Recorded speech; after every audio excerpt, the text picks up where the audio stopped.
أعوذ بالله من الشيطان الرجيم بسم الله الرحمن الرحيم وتوكل على الله وكفى بالله وكيلا ما جعل الله لرجل من قلبين في جوفه وما جعل أزواجكم اللائي تظاهرون منهن أمهاتكم وما جعل أدعياءكم أبناءكم ذلكم قولكم بأفواهكم والله يقول الحق وهو يهدي السبيل ادعوهم لآبائهم هو أقسط عند الله فإن لم تعلموا آباءهم فإخوانكم في الدين ومواليكم وليس عليكم جناح فيما أخطأتم به ولكن ما تعمدت قلوبكم وكان الله غفورا رحيما النبي أولى بالمؤمنين من أنفسهم وأزواجه أمهاتهم أولو الأرحام بعضهم أولى ببعض في كتاب الله من المؤمنين والمهاجرين إلا أن تفعلوا إلى أوليائكم معروفا كان ذلك في الكتاب مسطورا إذ أخذنا من النبيين ميثاقهم ومنكم من نوح وإبراهيم وموسى وعيسى ابن مريم وأخذنا منهم ميثاقا غليظا ليسأل الصادقين عن صدقهم وأعد للكافرين عذابا أليما۔ یہ سورہ حجرات ہے اور اس میں شان نزول میں بیان کر چکا ہوں کہ سورہ حجرات کی نازل ہونے کی مختلف وجوہات ہیں۔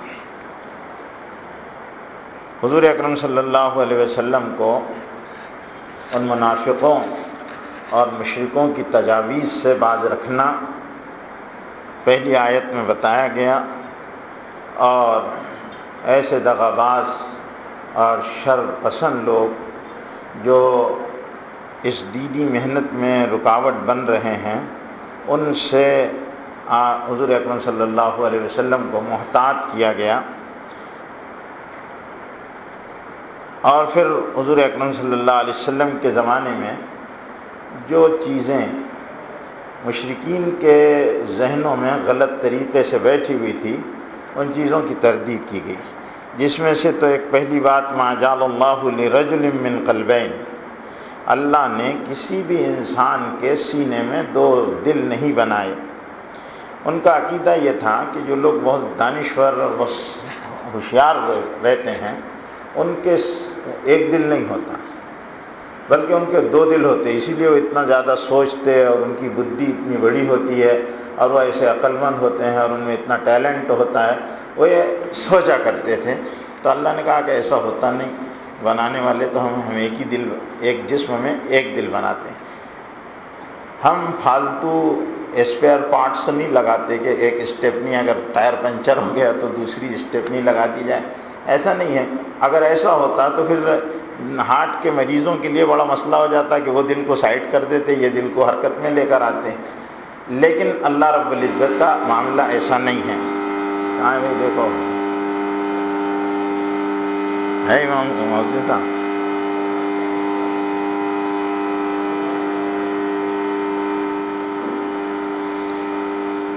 یہ بھی بڑا ایک مسئلہ ہے۔ دوسرا مسئلہ یہ ہے کہ کوئی سمجھدار آدمی اگر ہو تو ذرا بھائی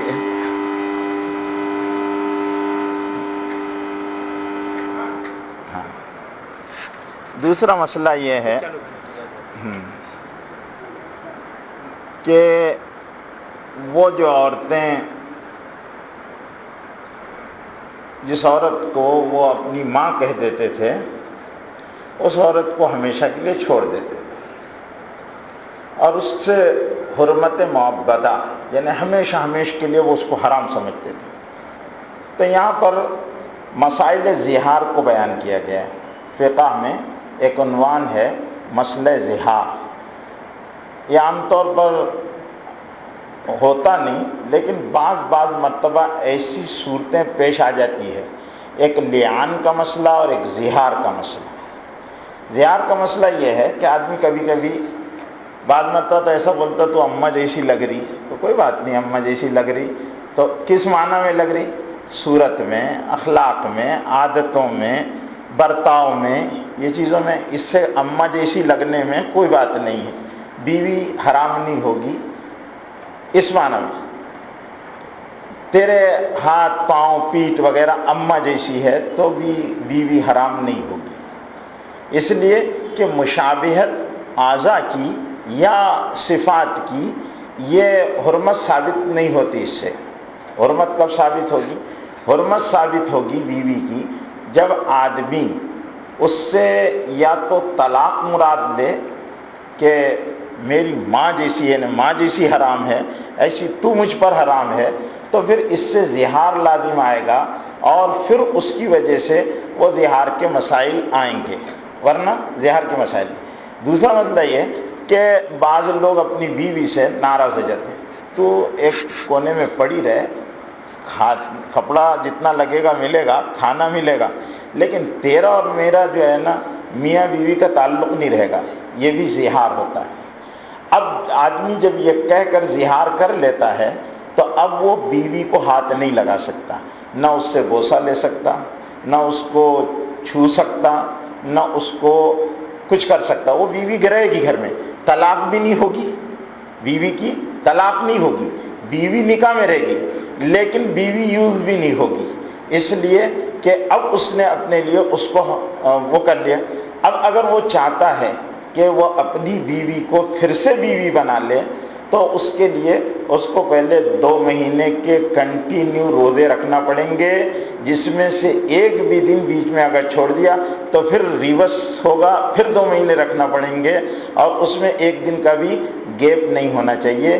اس کو زہار کہتے ہیں۔ پھر جب وہ 60 دن کے روزے رکھ لے گا تو پھر وہ بیوی کے ساتھ تعلق قائم کر سکتا ہے اور اس کا اور میاں بیوی کا تعلق ہو سکتا ہے، ورنہ ساری زندگی بیوی اس کے گھر میں رہے گی، طلاق نہیں ہوگی لیکن بیوی اس کے لیے حرام رہے گی۔ اب وہ حرمت کو اگر ختم کرنا چاہتا ہے تو بیوی کے ساتھ اس کو پہلے 60، اگر 60 دن کے روزے نہیں رکھ سکتا تو پھر اس کو 60 مسکینوں کو کھانا کھلانا پڑے گا، اور ایک مسکین کو 2 وقتوں کا کھانا صبح اور شام کا، اوسط ما تطعمون، وہ لیول کا جو آدمی خود کھاتا ہے اس انداز کا اس کو کھانا کھلانا پڑے گا، یا یہ اس کا زہار ہے۔ اور یہ اس کی اگر زہار کی قسم کھا لیا آدمی نے تو اس کے لیے یہ مسئلہ زہار کا ہے۔ عام طور پر ہمارے ہاں یہ چیزیں نہیں ہوتی ہے، اس لیے میں مزید اس کی تفصیلات بھی نہیں بتاؤں گا، کیونکہ شاذ و نادر یہ مسائل ہمارے ہاں ملک میں پیش آتے رہتے ہیں۔ ایک مسئلہ ہمارے ہاں اکثر پیش آتا ہے، اسی سے منسلک مسئلہ ہے، وہ بتا دیتا ہے، لعان کا مسئلہ۔ لعان کا مسئلہ کیا ہوتا ہے کہ مرد اپنی بیوی سے کہتا ہے کہ جو بچہ ہے نا یہ میرا نہیں ہے، یہ بچہ میرا نہیں ہے، یہ کہہ دے اگر تو بیوی عدالت میں جا کر دعویٰ کرے گی کہ میرے شوہر نے مجھ پر یہ تہمت باندھی ہے کہ یہ بچہ اس کا نہیں ہے۔ اگر وہ حمل سے ہے تو حالت حمل میں دعویٰ کرے گی، اور اگر اس کے بچوں کے بارے میں کہتا ہے کہ یہ بچے میرے نہیں ہیں، پتہ نہیں کہاں سے لائے، تو یہ مسئلہ لعان کا مسئلہ ہے۔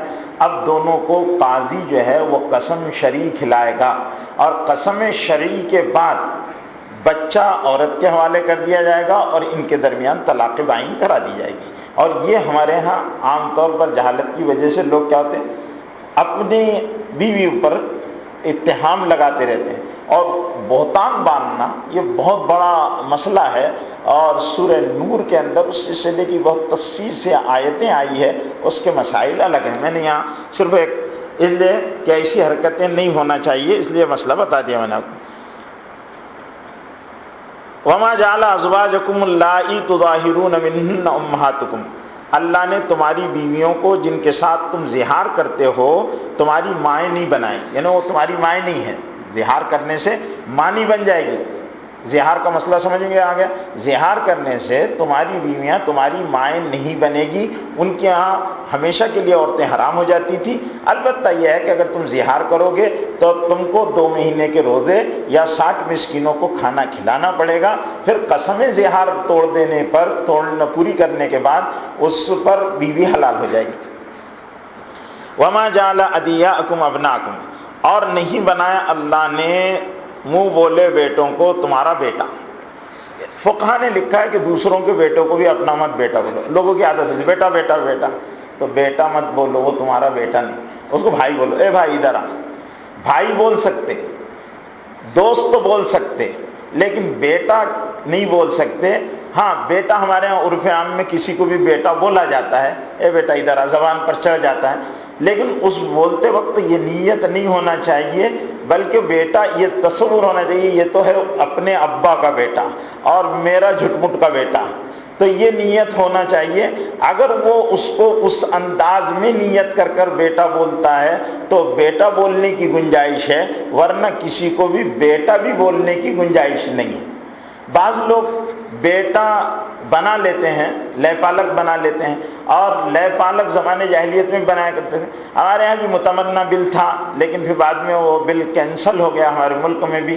تو متبنا منہ بولا بیٹا, لے پالک نہ حرام حرمت ثابت نہیں ہوتی, میراث میں حقدار نہیں بنتا.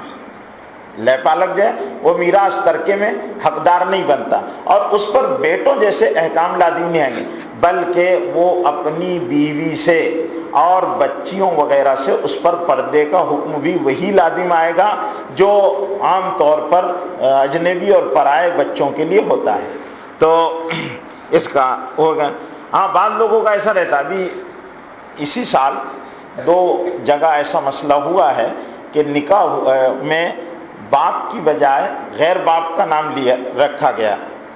تو مسئلہ میرے پاس آیا تو میں نے کہا کہ بھئی قرآن میں اللہ نے سختی سے منع کیا, اس کے باپ کا نام ہی وہاں پر پکارنا پڑے گا. باپ چاہے تم اس کو لیا ہو, گود لیا ہو, تم نے کچھ بھی کیا ہو, وہ تمہاری اولاد نہیں ہے, تمہاری نسل نہیں ہے, وہ تمہاری اولاد نہیں ہے, اس لیے اس نام سے تم اس کو پکار نہیں سکتے. اور اس نام سے نکاح, البتہ نکاح میں اگر نام لے لیا غیر باپ کا کی طرف نسبت کر تو نکاح منعقد ہو جائے گا, کیونکہ نکاح کے ایجاب و قبول میں ابا اضافی چیز ہے, ان کی کوئی ضرورت نہیں رہتی. اے لڑکے تو نے اپنے نکاح میں قبول کیا تو نکاح ہو گیا, اس لیے وہاں پر خاندان اور نسب نہیں بیان کیا جاتا, اس لیے وہاں تو ہو جاتا ہے مسئلہ نکاح کا. لیکن یہ شکل جو ہے وہ درست اور جائز نہیں ہے, اور اس طرح کرنے والے گناہ گار ہوتے ہیں. ذالکم قولکم بافواہکم, یہ تمہاری زبانی جمع خرچ ہے. واللہ یقول الحق, اور اللہ سچی بات کرتے ہیں اور صحیح راستے کی رہنمائی کرتے ہیں. ادعوہم لآبائہم, لڑکوں کو ان کے باپوں کے نام کے ساتھ ہی پکارو, باپوں کے نام کے ساتھ ہی پکارو, ان کے جو باپ کا نام ہے. جیسے عبداللہ کا بیٹا ہے خلیل, تو اے خلیل ابن عبداللہ, اے عبداللہ کے بیٹے ادھر آ, تو اب اس کے باپ کے نام کے ساتھ پکارو, ویسا مت پکارو. یا یہ کہ اے میرا بیٹا, اپنے طرف نسبت کر کر آپ نے اس کو لے پالک بنا لیا, اس طرح مت کرو. فاخوانکم واقسطوا عند اللہ, یہ اللہ کے پاس انصاف کی بات ہے. فإن لم تعلموا, اگر تم نہیں جانتے, آباؤہم, وہ تمہارے بھائی. فإن لم تعلموا آباؤہم, اگر تم کو ان کے باپوں کے بارے میں پتہ نہیں, جیسے لاوارث بچے مل جاتے ہیں اور آدمی لاوارث بچوں کو اپنے پاس رکھ لیتا ہے, معلوم نہیں ہے ان کا باپ کون ہے, ان کی ماں کون ہے, ان کا خاندان کون ہے, تو ایسے لاوارث بچوں کی طرف یہ ہوگا کہ ان کو اپنا بیٹا نہیں کہا جائے گا. کہ آدمی کیا کرتا ہے کہ بھئی ان کو کوئی نہ کوئی باپ کا نام دینا پڑے گا, ماں کا نام دینا پڑے گا, تو نام دے دیتا ہے اپنا, تو اپنا نام نہیں دیا جائے گا. یہ کہے گا کہ یہ میرا بھائی ہے, اس لیے کہ سارے آدم کی اولاد ہے اور ابا آدم کا سارا کنبہ ہے, تو اس اعتبار سے سارے کے سارے بھائی ہیں, وہ موالیکم اور دوست ہیں. فاخوانکم, تمہارے بھائی ہیں دینی, وہ موالیکم اور دوست ہیں. ولیس علیکم جناح فیما اخطأتم به, اگر تم سے غلطیاں ہو گئی ہو تو اللہ ان گناہوں پر پکڑ نہیں کرتا, معاف کر دیتا. ولکن ما تعمدت قلوبکم, لیکن تمہارے دلوں کا اس میں قصد اور ارادہ شامل نہ ہو. وکان اللہ غفور الرحیم, اور اللہ بہت معاف کرنے والا مہربان ہے. النبی اولا بالمؤمنین, اب یہاں سے کیونکہ یہ صورت پوری حضور اکرم صلی اللہ علیہ وسلم کے حق کے بارے میں, اور اس کے 9 رکوع میں سے اکثر مضامین حضور صلی اللہ علیہ وسلم کی ذات سے متعلق ہے. یہاں ایک مسئلہ آنے والی آیت میں یہ بتایا جا رہا ہے کہ حضور اکرم صلی اللہ علیہ وسلم کا حق کیا ہے ہم پر, اور حضور اکرم صلی اللہ علیہ وسلم کا درجہ کیا ہے, اور حضور اکرم صلی اللہ علیہ وسلم کی بیویوں کا درجہ کیا ہے, اور ان کے احکام کیا ہیں، اس کے بارے میں یہاں مسائل بیان کیے جائیں گے۔ النبی اولیٰ بالمؤمنین من انفسہم، نبی زیادہ قریب ہے مومنوں کے لیے ان کے جانوں سے بھی، یعنی ہماری جانوں سے بھی زیادہ محبوب جو ہے اور زیادہ حق جس کا ہے وہ رسول اللہ صلی اللہ علیہ وسلم کا ہے، کیونکہ اللہ کے نبی صلی اللہ علیہ وسلم کا حق سب سے بڑھ کر حق ہے۔ اللہ کے بعد ماں باپ سے بھی زیادہ حق حضور صلی اللہ علیہ وسلم کا ہے، ماں باپ سے بھی زیادہ حق۔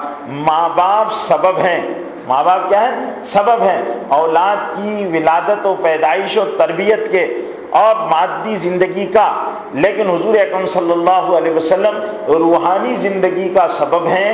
حضور اکرم صلی اللہ علیہ وسلم ہماری جانوں سے زیادہ ہماری جانوں سے بھی زیادہ ہم سے قریب ہیں، اور اللہ کے نبی صلی اللہ علیہ وسلم نے بڑی سخت ترین بات ارشاد فرمائی ہے، لا یؤمن احدکم، تم میں سے کوئی ایمان والا ہو نہیں سکتا، ایمان والا ہو نہیں سکتا، حتی اکونا، یہاں تک کہ میں نہ ہو جاؤں، احب الیہ، زیادہ محبوب اس کی نظر میں، من نفسی، اس کی جان سے، وہ مالی، اس کے مال سے، وہ ولدی، اس کی ولد سے یعنی اولاد سے، وہ من مالہ من نفسہ وہ مالہ وہ ولدہ والناس اجمعین، اور تمام لوگ جن کو وہ چاہتا ہے ان سب سے زیادہ کون محبوب ہونا چاہیے؟ میں محبوب ہونا چاہیے، تب جا کر وہ ایمان والا بنے گا۔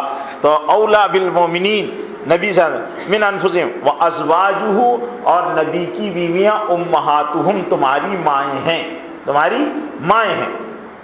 ہماری جو ماں ہے اس ماں سے بڑا حضور اکرم صلی اللہ علیہ وسلم کی ازواج کا رتبہ اور درجہ ہے۔ جس طرح حرمت میں بھی کہ جس طرح حضور اکرم صلی اللہ اپنی ماں کے ساتھ ہم نکاح نہیں کر سکتے، حرام ہے، ایسی حضور اکرم صلی اللہ علیہ وسلم کی بیویوں کے ساتھ امت پر نکاح حرام ہے۔ امت کا کوئی فرد حضور اکرم صلی اللہ علیہ وسلم کے بعد امہات المومنین کے ساتھ نکاح نہیں کر سکتا، لیکن اس نکاح کی حرمت اس آیت سے نہیں ثابت ہو رہی، بلکہ آگے امہات المومنین کے ساتھ نکاح کی حرمت دوسری آیت سے ثابت ہو رہی۔ یا تو ان کی تعظیم، ان کی تکریم، ان سے محبت، ان سے عقیدت اور ان کو عظمت دینا اور ان کا احترام کرنا، یہ مسلمانوں پر فرض کا درجہ رکھتا ہے، اور وہ بہت زیادہ ماؤں کے درجے میں، امہاتکم ازواجہ امہاتکم واولو الارحام۔ لیکن اب مائیں ہیں تو ایک سوال یہ پیدا ہوتا کہ جب مائیں ہیں تو ان کو میراث میں حق بھی دینا چاہیے، میراث میں حق بھی دینا چاہیے، مائیں ہیں تو ان سے پردہ بھی نہیں کرنا چاہیے۔ تو یہاں اس کی تردید کر دی گئی ہے وہ اولو الارحام کہہ کر کہ مائیں تو ہے لیکن تمہارا جو ترکہ ہے اس ترکے میں تمہارے قرابت داروں کا حق ہے، رسول اللہ کا اور ان کی بیویوں کا حق نہیں ہے۔ رسول اللہ کا اور ان کی بیویوں کا حق ترکے میں نہیں لگے گا، وہ اولو الارحام کو دیا جائے گا، اور رسول اللہ کی بیویوں سے پردہ ویسے ہی کیا جائے گا جس طرح ان سے پردہ کرنے کا حکم ہے۔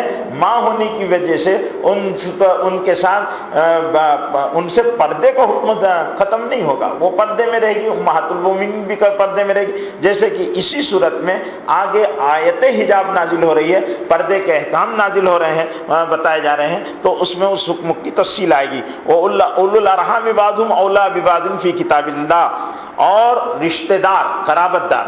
اب قرابت داروں میں تو ایک وہ ہوتا ہے، دو قسم ہوتی ہے قرابت داروں کی، ایک قرابت دار اولو الارحام ہے اور دوسرے قرابت دار اسباط ہیں۔ اولو الارحام جیسے باپ مر گیا تو اس کے ترکے میں اس کے بیٹے، یہ اس کے ترکے میں بیٹیاں، اس کے ترکے میں باپ کی بیوی، ترکے میں یہ شریک ہوں گے۔ اور اگر اولو الارحام نہیں ہے تو پھر اسباط جیسے مرنے والے کے بھتیجے، مرنے والے کے اور جو قریبی رشتہ دار ہیں تو وہ رشتہ داروں کو ترکہ دیا جائے گا۔ اولو الارحام بعضهم اولی ببعض فی کتاب اللہ، اللہ کی کتاب میں میراث میں ان لوگوں کو حق دیا جائے گا، مومنین میں سے اور مہاجرین میں سے، الا ان تفعلوا الی اولیاءکم معروفا، اور یہ کہ تم اپنے ولیوں کے ساتھ، اپنے قرابت داروں کے ساتھ معروف بھلائی کا دستور کے مطابق سلوک کیا کرو، کان ذلک فی الکتاب مستورا، اور یہی بات کتاب میں تحریر ہے۔